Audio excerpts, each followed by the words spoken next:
तर आत्ताचा जो काळ आहे हा 1 ते दीड महिना हिमनळीच्या प्रौढ अवस्था जमिनीच्या पृष्ठभागावर असतात. यांचं नर मादीचं मिलनाचा काळ आहे आता. तर अशा वेळेस आत्ता शेतकऱ्यांनी जर पेरणीपूर्व आपल्या शेतामध्ये जर एक छोटासा जर लाईट लावून ठेवला, म्हणजे प्रकाश आपल्यासारखं काम करतं लाईट. तर एक छोटा शेतामध्ये आपल्या प्रत्येकाने एक लाईट लावायचा आणि लाईटाच्या खाली जे आहे आपल्याला एक प्लास्टिकचं टोपलं किंवा पातेलं काही जर ठेवलं आणि त्याच्यामध्ये पाणी टाकायचं आणि शेतकऱ्यांकडे जे कुठलं कीटकनाशक उपलब्ध आहे ते त्यांनी जर कीटकनाशक त्या पाण्यामध्ये काही प्रमाणात टाकलं तर हुंडीअळीचे जे प्रौढ अवस्था आहेत त्या लाईटाकडे आकर्षित होतात आणि त्या टोपल्यामध्ये पडून तिथं नष्ट होतात. आणि त्याचबरोबर हुंडी अळीच्या ज्या प्रौढ अवस्था आहेत ह्या जास्त बाबळीच्या आणि कडुलिंबाच्या झाडावर आढळतात. अच्छा. अशा वेळेस आपण प्रकाश सापळा लावताना जर बाबळीच्या किंवा लिंबाच्या झाडाच्या जवळ लावला तिथं त्या जास्त प्रमाणात तिथं हुंडी अळी आकर्षित होते आणि त्यांचं तिथं म्हणजे प्रौढ अवस्थेतच त्यांचं व्यवस्थापन होतं. आणि एका जर समजा आपण एका जर नर मादीचं जरी आपल्या त्या प्रकाश सापळ्यामध्ये जर अटकाव झाला तर येणाऱ्या जवळपास 100 ते 150 हुंडी अळी जे येतात ते आपल्या शेतामध्ये तिथं कमी होऊ शकतात. कारण ते मादा जी आहे ती तेवढ्या प्रमाणात आणली. नमस्कार सर्व शेतकऱ्यांना आणि सर्व मित्रांना. मी डॉक्टर प्रवीण चव्हाण, संस्कृती संवर्धन मंडळ कृषी विज्ञान केंद्र सगरोळी येथून आपल्या सर्वांचं आजच्या या कार्यक्रमामध्ये सहर्ष स्वागत करतो. आज शेतकरी बांधवांना माहित आहे की पेरणीचा सीझन सुरू होतोय आणि याच्यामध्ये सर्व ठिकाणी आपण बघतोय की पेरणीची लगबग सुरू झालेली आहे, पाऊस येतो आहे आणि शेतकऱ्यांना भरपूर ह्या निमित्ताने अडचणी देखील असतात. मग ह्या अडचणी नेमक्या काय असतात, मग त्या कशाच्या संदर्भात असतात? कधी काही वेगवेगळे रोग असतात, काही किडी असतात, याच्या संदर्भातही अडचणी असतात. तर मग पेरणीपूर्वी आपण तयारी कशा पद्धतीने केली पाहिजे याच्याबद्दलची सविस्तर माहिती देण्यासाठी आज आपल्या बरोबर आहेत संस्कृती संवर्धन मंडळ कृषी विज्ञान केंद्र सगरोळी येथील प्लांट प्रोटेक्शन या विषयाचे विशेषज्ञ डॉक्टर कृष्णा आंबोरे सर. मी सरांचं कार्यक्रमात स्वागत करतो. नमस्कार सर.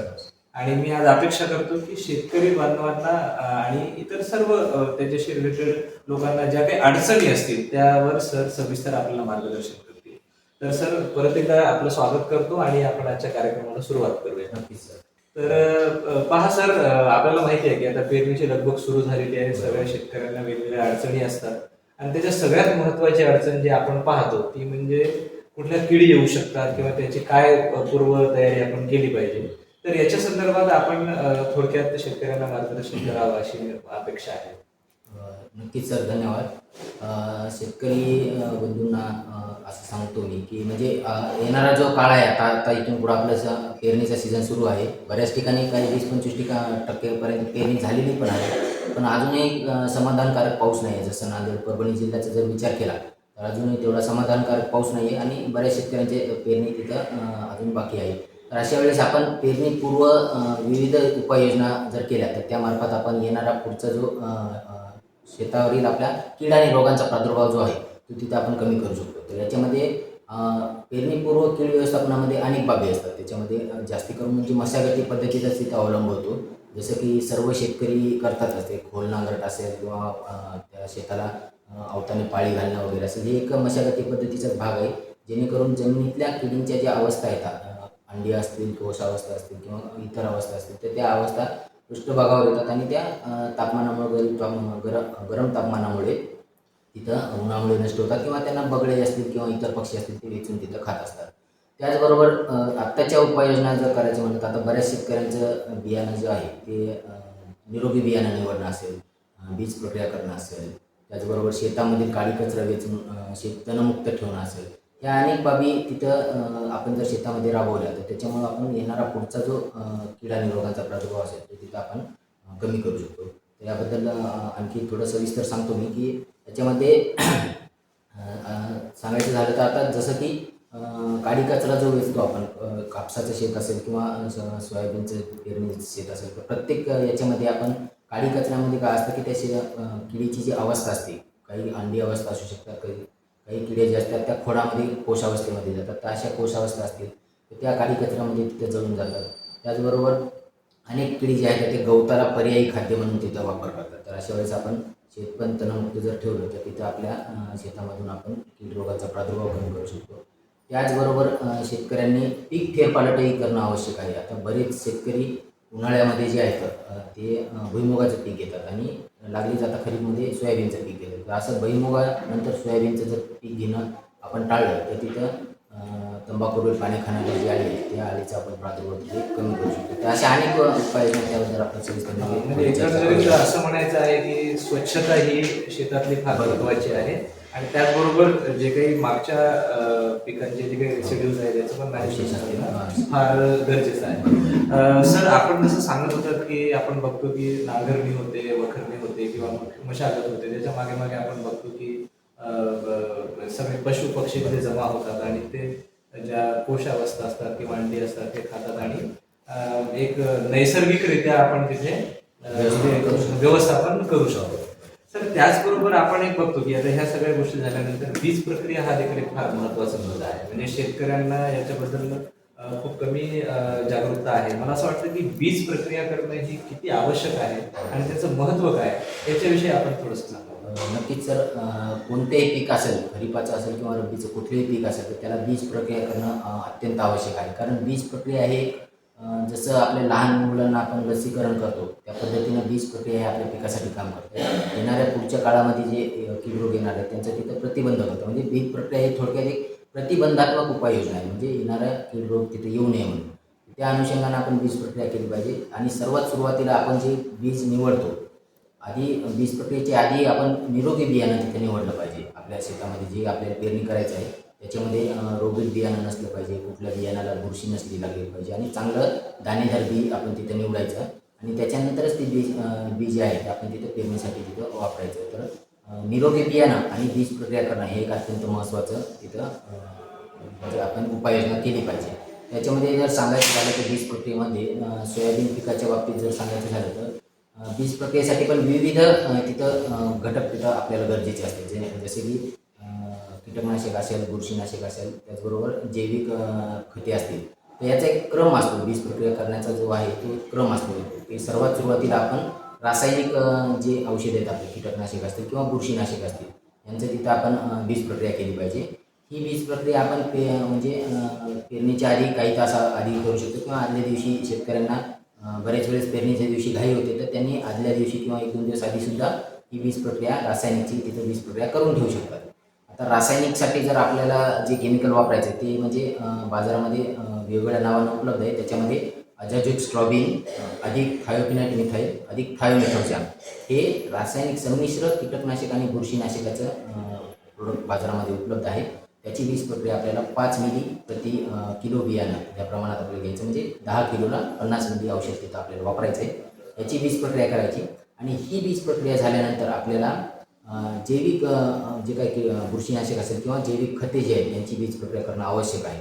याच्यामध्ये प्रामुख्याने जर विचार केला तर ट्रायकोडर्मा नावाची जी बुरशीनाशक आहे, जैविक बुरशीनाशक, हे एक सर्वात सुंदर आणि चांगलं बुरशीनाशक म्हणून काम करणारं जैविक बुरशीनाशक आहे जे की कृषी विज्ञान केंद्र सगळी येथे उपलब्ध आहे. तर याची बीज प्रक्रिया करताना आपण सुरुवातीला त्याला 10 ग्रॅम प्रति किलो बियाणं या प्रमाणात त्याची बीज प्रक्रिया करायची आणि त्याचबरोबर कृषी विज्ञान केंद्र सगळी येथे नत्रस पूरक आणि पालाश उपलब्ध करून देणारे बॅक्टेरिया आहेत जे की आपले कॉन्सोर्शिया प्रोडक्ट आहे. म्हणजे याच्यामध्ये तिन्ही पण बॅक्टेरियाचं जो प्रोडक्ट आहे ते आपल्याला त्याचं प्रमाण आपल्याला 10 मिली प्रति किलो बियाणे ह्या प्रमाणात त्याचा वापर करायचा आहे. अशा पद्धतीने म्हणजे 1 लिटर NPK जे प्रोडक्ट आहे आपलं त्याच्यामध्ये तुमचं 1 क्विंटल बियाणं शेतकऱ्यांचं बीज प्रक्रिया होऊ शकतं. तर ट्रायकोडर्मा आणि जैविक खते यांची पण बीज प्रक्रिया अत्यंत आवश्यक आहे. बऱ्याच वेळेस शेतकऱ्यांचा असा म्हणजे प्रश्न असतो की सर या एवढ्या सगळ्या बाबींची बीज प्रक्रिया करणं खरंच आवश्यक आहे का? तर या प्रत्येक गोष्टीचं प्रत्येक जे निविष्ठा आहे या प्रत्येक निविष्ठेचं काम वेगवेगळं आहे. तर अशा वेळेस आपण जैविक रासायनिक बुरशीनाशक, रासायनिक कीटकनाशक यांचा वापर केला पाहिजे. त्याचबरोबर जैविक बुरशीनाशकाचा वापर केला पाहिजे आणि जैविक खतं जे आहेत जे की अन्नद्रव्य उपलब्ध करून देतात यांची पण तिथं आपण बीज प्रक्रिया नक्कीच केली पाहिजे. जेणेकरून कीड रोगांचाही प्रादुर्भाव कमी होईल आणि आपल्याला झाडांना अन्नद्रव्य पण तिथे चांगल्या प्रकारे उपलब्ध होऊ शकतं. अगदी अगदी सर, जसं आपण सांगत होतात की लहान बाळाला जसं आपण सगळं वॅक्सिनेशन वगैरे करून देतो, कुठल्याही आजार होण्याच्या आधी ते आवश्यक असतं. तशाचप्रमाणे कुठल्याही सीझनची सुरुवात करण्याच्या आधी आपण जर बीज प्रक्रिया व्यवस्थित केली तर जे संभाव्य धोके आहेत, नंतर येणारे जे रोग आहेत किंवा किडी आहेत यांच्यावरून आपण आपल्या पिकांचं संरक्षण करू शकतो. निश्चितच ह्या सरांनी सांगितलेल्या सगळ्या ज्या गोष्टी आहेत पीक संरक्षणाबद्दल किंवा बीज प्रक्रियेबद्दल यांची सर्व माहिती आणि याच्याबद्दल जे उत्पादन आहे ते संस्कृती संवर्धन मंडळाच्या कृषी विज्ञान केंद्र सगरोळी येथे उपलब्ध आहेत आणि मला वाटतं शेतकऱ्यांनी त्याचा अवश्य लाभ घ्यावा. कारण मी जसं आता सरांशी बोलताना आमचा विषय झाला की वॅक्सिनेशन जसं गरजेचं असतं तसंच पिकांसाठी सुरक्षा कवच म्हणून बीज प्रक्रिया हे अत्यंत गरजेचं आहे. सर, जसं आपण आता वीज प्रक्रियेबद्दल बोलत होतो, आपण सांगितलं की खरीपामध्ये वीज प्रक्रिया कशी केली पाहिजे. त्याचबरोबर सर आपल्याकडे आपल्या भागामध्ये एक 2-3 प्रकारच्या ज्या म्हणजे किडी आहेत ज्या आढळतात आणि त्यांचं खूप जास्त नुकसान आपल्या भागात होतं. त्याच्यापैकी एक म्हणजे शंखी गोगलगाय, ज्याच्याबद्दल मला असं वाटतं की आपल्या शेतकऱ्यांना सगळ्यांना माहिती आहे, पण ते उपाययोजना कशी करावी याच्याबद्दल थोडेसे संभ्रम त्यांच्या मनामध्ये असू शकतात. तर मला वाटतं सर आपण त्याच्याबद्दल एक सविस्तर थोडंसं सांगावं या ठिकाणी. नक्कीच सर. मागील 2-3 वर्षापासून जर विचार केला तर तिथं आपल्याला शंखी गोगलगाय आपल्या भागामध्ये नांदेड जिल्ह्यामध्ये खूप मोठ्या प्रमाणात आढळत आहे आणि शेतकऱ्यांच्या शेतावर खूप मोठ्या प्रमाणात त्याचं नुकसानही दिसून येत आहे. तर आत्ताच्या परिस्थितीमध्ये जर आपण शंखी गोगलगायचं जर व्यवस्थापन करायचा जर विचार केला तर त्याच्यामध्ये प्रामुख्याने शंखी गोगलगाय जी आहे याचं आपल्याला थोडक्यात जीवनक्रम माहीत असणं आवश्यक आहे शेतकऱ्यांना, की जेणेकरून त्याचे उपाययोजना करता येतील. शंखी गोगलगायचा जो जीवनक्रम आहे तो म्हणजे शंखी गोगलगाय सुप्तावस्थेमध्ये जवळपास 5 ते 6 वर्षापर्यंत राहू शकते बिना अन्न पाण्याचं. तर अशा वेळेस त्या शंखी गोगलगाय काही झाडाच्या खोडाला म्हणा किंवा एखाद्या दगडाच्या कपारीने शेतामध्ये आपले एखादं शेड वगैरे असेल तर तिथे त्या कपारीने वगैरे बऱ्याच प्रमाणात तिथे शंखी गोगलगाय आपल्याला चिटकलेल्या दिसतात. तर ह्या ज्या शंखी गोगलगाय आहेत ह्या आपण तिथं त्यांचं व्यवस्थापन करण्यासाठी आपण 10% मिठाची फवारणी त्या भागामध्ये करायची. म्हणजे जिथं कुठं दगडाच्या कपारीने असतील किंवा लाकडाला चिटकलेले असतील किंवा एखाद्या झाडाच्या खोडाच्या भोवती असतील तर अशा ठिकाणी आपण 10 ग्रॅम 10% मिठाची फवारणी म्हणजे 10 लिटरमध्ये 1 किलो मीठ आपल्याला तिथे टाकायचं आणि त्या भागावर त्याची फवारणी करायची. त्याचबरोबर आपल्याला दिसणाऱ्या मोठ्या मोठ्या ज्या गोगलगाय येतात त्या पण आपण हाताने वेचून 10% मिठाच्या पाण्यामध्ये टाकल्या तर त्या तिथे नष्ट होतात. तर आत्ताच्या परिस्थितीमध्ये करायच्या आहेत 2-3 उपाययोजना. त्याचबरोबर बांधायच्या कडेने तिथे पण गोगलगायी मोठ्या प्रमाणात असू शकतात. तर अशा वेळेस आपण त्या पण गोगलगायींचं व्यवस्थापन करणं गरजेचं आहे. गोगलगायच्या जीवनक्रमाबद्दल सांगायचं तर गोगलगायमध्ये जे एकाच गोगलगायमध्ये दोन्ही पण लिंग असतात. अच्छा. पुल्लिंगही असतं आणि स्त्रीलिंगही असतं. तर त्याच्यामुळे काय होतं की त्यांना मिळण्यासाठी फक्त दुसरी गोगलगाय पाहिजे. अच्छा. त्यांना नर किंवा मादी शोधायची गरज नाही. त्यांना फक्त दुसरी गोगलगाय पाहिजे असते. तर त्यावेळेस त्या गोगलगायी त्यांच्यामुळं त्यांचे जे प्रजननाची क्षमता आहे ती जास्त मोठ्या प्रमाणात आहे आणि एक गोगलगाय जवळपास 150 ते 200 अंडे देते. शेतामध्ये बऱ्याच शेतकऱ्यांना दिसतात असे साबुदाण्याच्या आकाराचे अंडे असतात त्यांचे. ती अंडे देखील आपल्याला दिसताक्षणी आपण तिथं जर नष्ट केले तर त्या गोगलगायीचं आपण तिथं व्यवस्थापन करू शकतो. तर आत्ताच्या परिस्थितीमध्ये आपल्याला 10% निंबोळी 10% मिठाची फवारणी हे अत्यंत आवश्यक आहे. तर ह्या उपाययोजना आपण तिथे करू शकतो.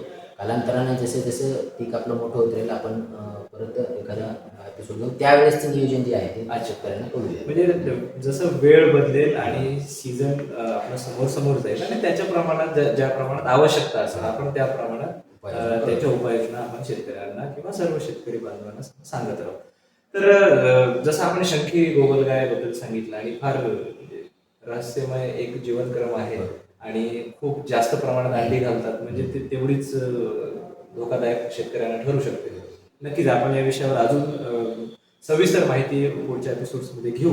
पण आता त्याचबरोबर दुसरी एक महत्वाची कीड जी आपल्याला आढळते आपल्या भागामध्ये ती म्हणजे हुमणी अळी. बरोबर. आणि आपल्याला माहिती आहे की आपल्या सर्व भागामध्ये तिच्यामुळे फार शेतकरी त्रस्त झालेले आहेत.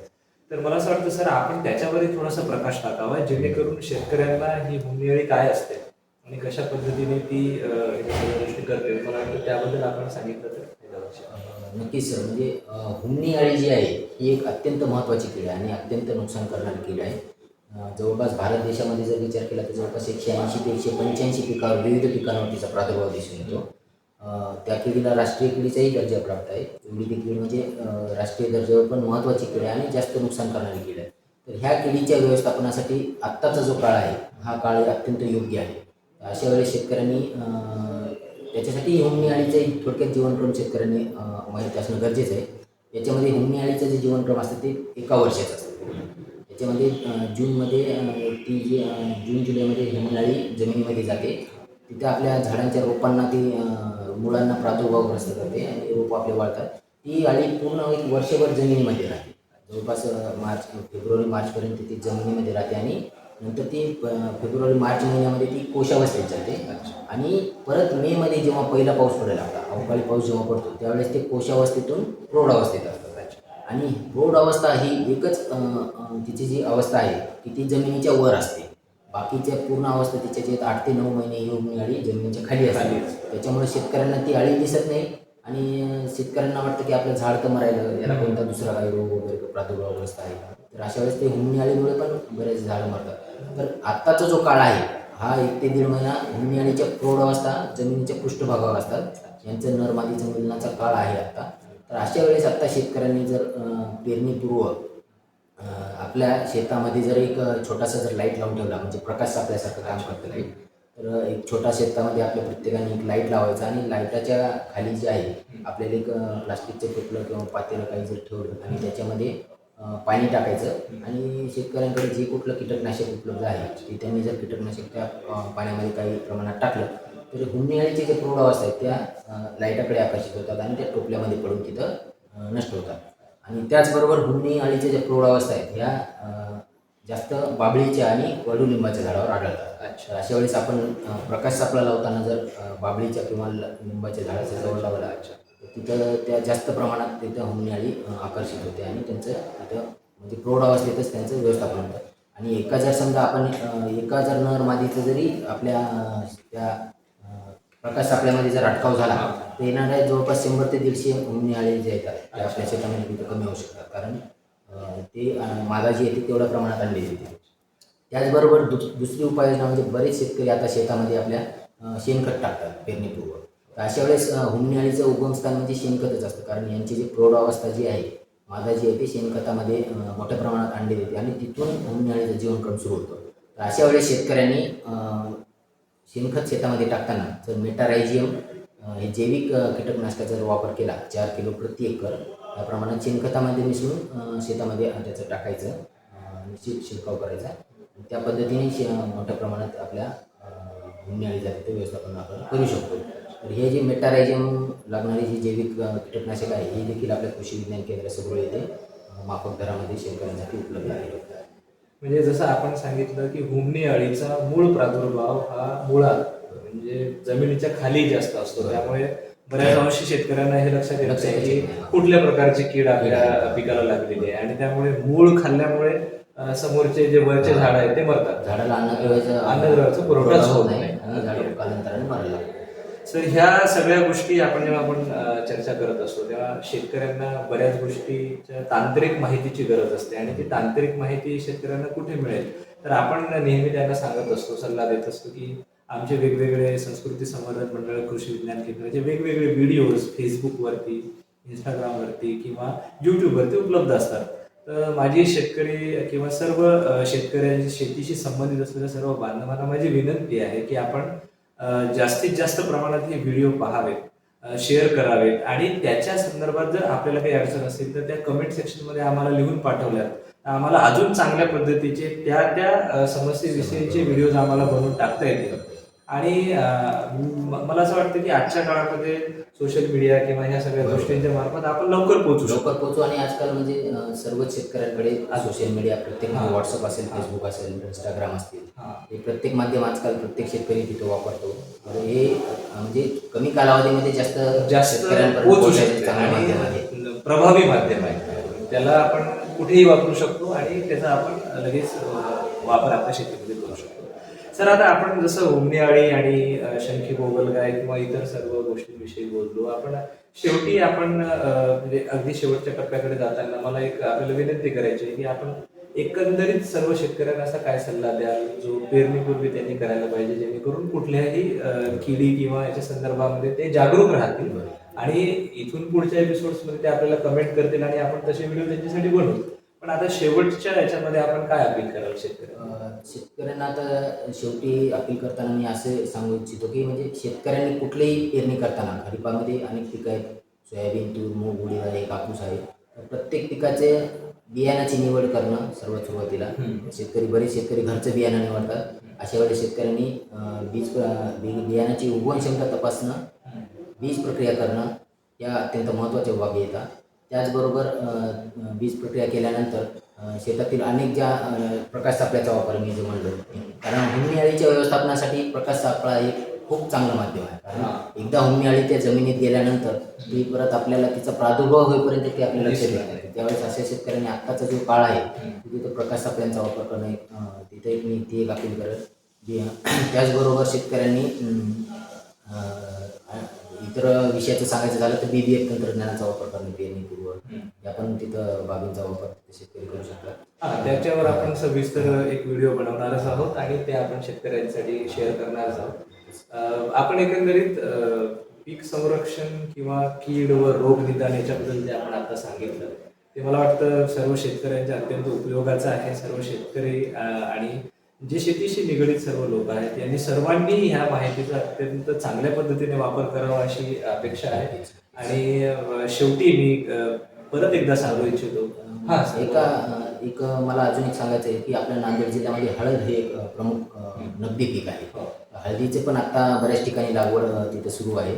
हळदीचे बेणे लागवड करताना सुद्धा आपल्याला तिथं त्याचे बेणे प्रक्रिया करणं अत्यंत आवश्यक आहे. याच्यामध्ये रासायनिकमध्ये त्यांनी शेतकरी क्लोरोपायरिफॉस हे जे कीटकनाशक आहे याचे तिथं रासायनिकच्या बेणे प्रक्रियेसाठी वापर करू शकतात.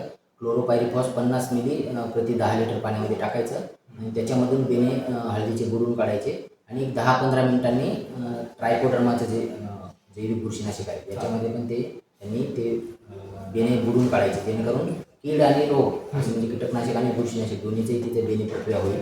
ट्रायकोडर्माचं बेणे प्रक्रिया करताना आपल्याला 10 लिटर पाण्यामध्ये 200 ग्राम ट्रायकोडर्मा घ्यायचा आणि त्या पाण्यामध्ये हळदीची बेणे बुडवून त्याची बेणे प्रक्रिया करणं ते एक अत्यंत आवश्यक आहे.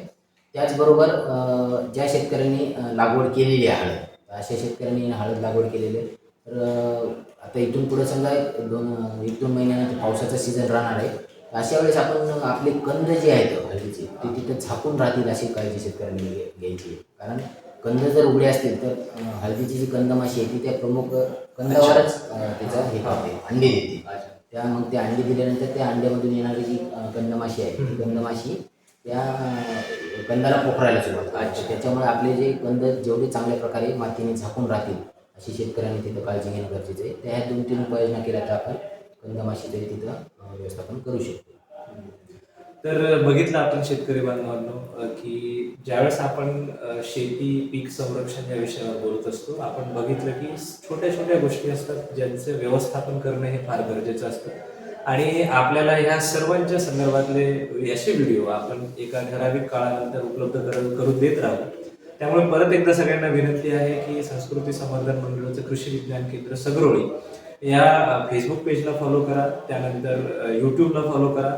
व्हिडिओज वेगवेगळे आम्ही तुम्हाला नवीन त्याच्यावर टाकत राहू. आपल्या काय अडचणी आहेत, आपल्याला कशा प्रकारची माहिती हवी आहे ते आपण कमेंट सेक्शनमध्ये आमच्याकडे फीडबॅकच्या स्वरूपामध्ये येऊ द्या, जेणेकरून आम्ही परत तसे व्हिडिओज तयार करू. आज आपण ही जी सुरुवात आहे ही सुरुवात आहे मी असं म्हणतो. आपण इथून पुढेही वेगवेगळ्या टप्प्यावर वेगवेगळे व्हिडिओज आपण तयार करणार आहोत सर. मला वाटतं शेवटी मी सर्वांना परत एकदा एक नमस्कार करतो आणि सर्वांना खरीप सीझनच्या शुभेच्छा देतो आणि थांबतो. धन्यवाद.